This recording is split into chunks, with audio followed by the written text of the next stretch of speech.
The purpose of this new program is to explore ideas, the best ideas from the past and present as they pertain to you and me and the mystery of our lives. Ideas about people, why they do the things they do, and why they don't do some of the things they could do. Why they live the way they do, believe the way they do, work and play the way they do. Our most distinguished and eloquent researchers in the field of psychology and psychiatry tell us that our affluent society has not brought us happiness and joy. On the contrary, people in the highly developed, wealthy nations of the world seem to be suffering from a malaise made up of boredom, apathy, and general depression.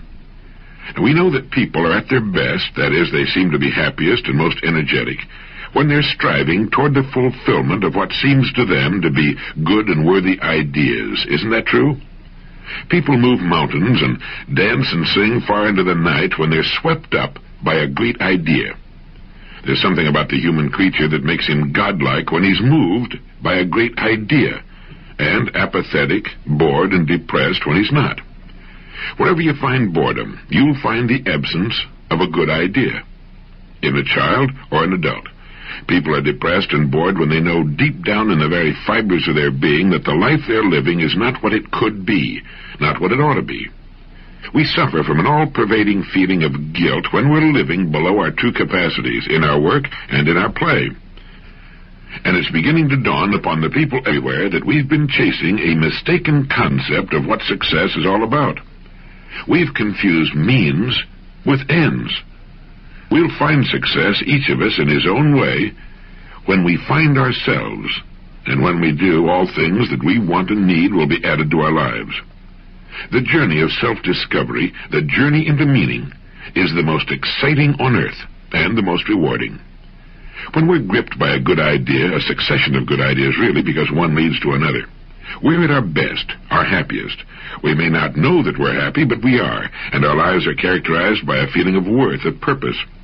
Ideas bring the fresh, clean air of renewal into our lives, into our home lives, into our business lives. The real fun of life is in continually bridging the gap which lies between where we are and where we want to be, and from what we are to what we wish to become. There are three main departments of living with which we should concern ourselves and in which we should succeed. They are, number one, our family lives. Number two, the way we spend our days, on the job and off. And number three, our income.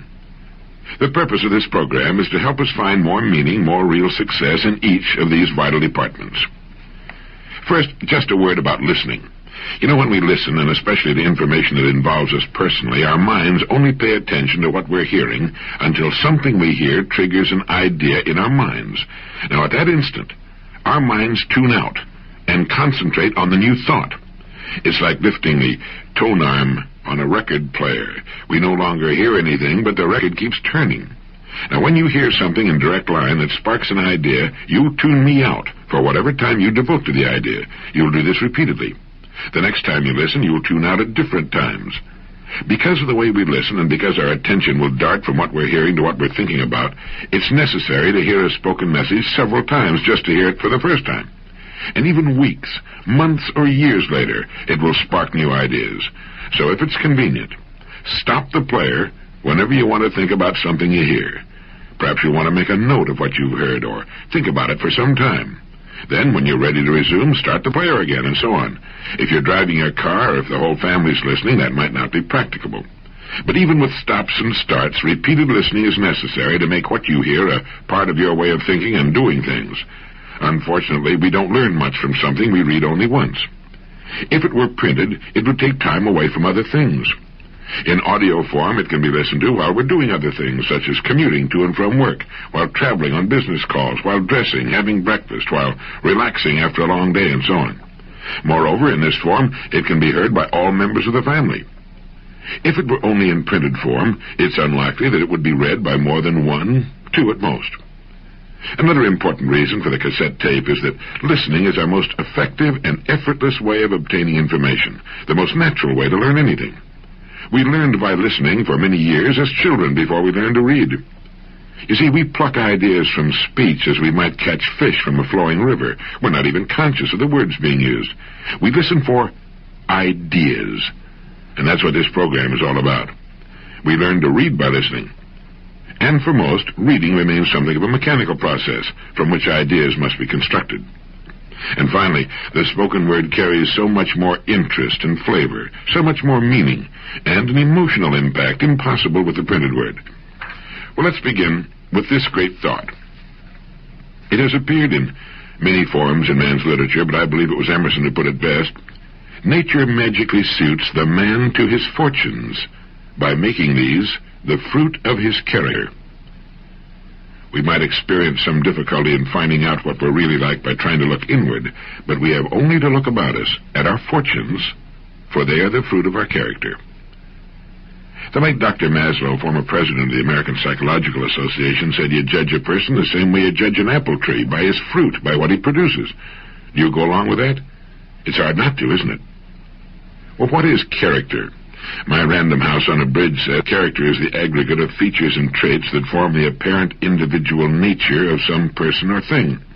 My Oxford English Dictionary gives us its first definition: a distinctive mark, impressed, engraved, or otherwise formed, a brand, a stamp.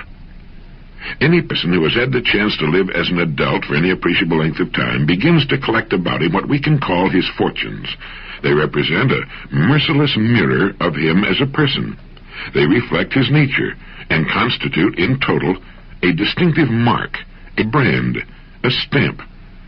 Just as you can tell the name of a fruit tree by examining its fruit, you can tell a great deal about a person in the same way. And we can tell a great deal about ourselves.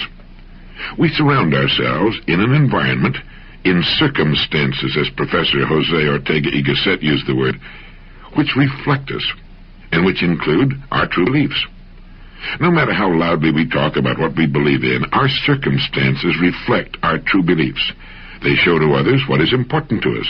They reflect our degree of maturity at any given stage of our lives. You see, our fortunes are simply the sum total of what we want and believe we are qualified to receive at any given stage of our lives. For our fortunes should change. They should not just accumulate as we get older, they should change in quality. Change to reflect the changing person. If they do not change, it is an indication that we are not changing. If they do not grow in quality, it's an indication that we are not growing and maturing as persons. Our fortunes are the fruit of our character, and our character changes. Someone once said to Dr. Robert Hutchins when he was Chancellor of the University of Chicago with regard to adult education that you can't teach old dogs new tricks. To which Dr. Hutchins replied, "Human beings are not dogs, and education is not a bag of tricks." We can grow through knowledge with good ideas, and as we grow, our worlds will change to reflect our growth. We outgrow our old selves and shake them off like stiff cocoons no longer big enough to contain us, and that's as it should be. That's the way a person, a family, an organization of any kind should grow. We might say that a person, or an organization, will grow in proportion to two main conditions. The first concerns his degree of receptivity. Are his windows open to the fresh breeze of renewal in the form of new ideas and creative thinking? Many persons, in organizations are closed systems. They've got their windows closed and locked, apparently in the belief that they're already the repository of all useful information. We can all name such persons and such organizations, some quite large, but shrinking. The one thing that always typifies a closed system is that it ultimately begins to shrink, and it will eventually die if it stays closed long enough. Any person or persons making up the management of any sort of organization who feel no need for new ideas, or who do not challenge their own beliefs from time to time, are on the road down toward stagnation and decay. And the second condition governing a person's or organization's growth will be determined by the source or sources of ideas. Now, if our ideas come to us only from those by whom we're habitually surrounded, those who live much as we do, we'll tend to do little more than reiterate and fortify the ideas we already live by.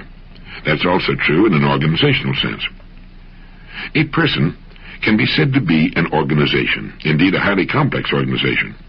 Like any other sort of organization, the overall success will be determined by the quality of management.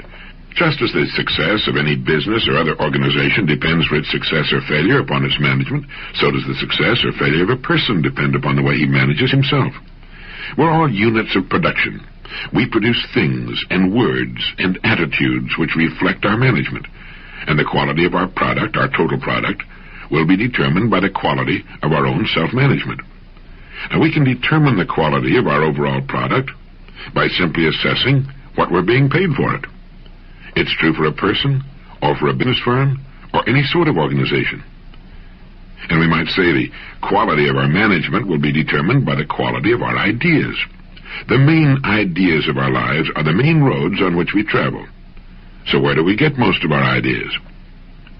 When you ask about the extent of a person's education, you must ask, who were his teachers? We need to ask ourselves the same question. We can change, we can grow, and as we change and grow, our fortunes will reflect that change and growth. That our character is the architect of our fortunes is an interesting idea, isn't it? It's so interesting that it could bring about a significant change in our way of living. It could modify or completely change our goals in life. It gives us a way of assessing the quality and the importance of the product we're producing in each of our important divisions. Let's say a company has 3 divisions. 2 are doing well, 1 is losing money. Now, the one that's losing money, provided it's been losing money for some time, would seem to indicate that it has poor management, or else it produces a product or service without sufficient demand on the part of those it would serve.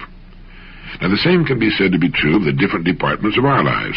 Quite often a person will be great in one department and poor in another. Great on the job and making a living perhaps, but poor at home, or great at home and poor on the job.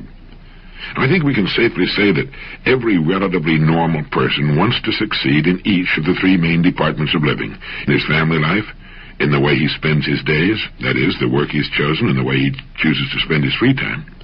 It's surprising, how many people tend to forget that they chose their work of their own free will, just as they chose their spouses of their own free will, and the main direction of their lives of their own free will. And we all want to succeed in the income department. That is, we want an income sufficient to fulfill our wants, not just our needs, but our wants as well. Now, we control our rewards in each of these departments.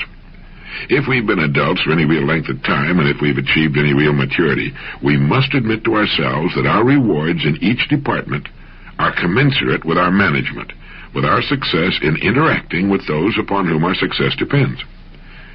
Now, that's an idea we will accept or reject, depending upon whether our windows are open or closed.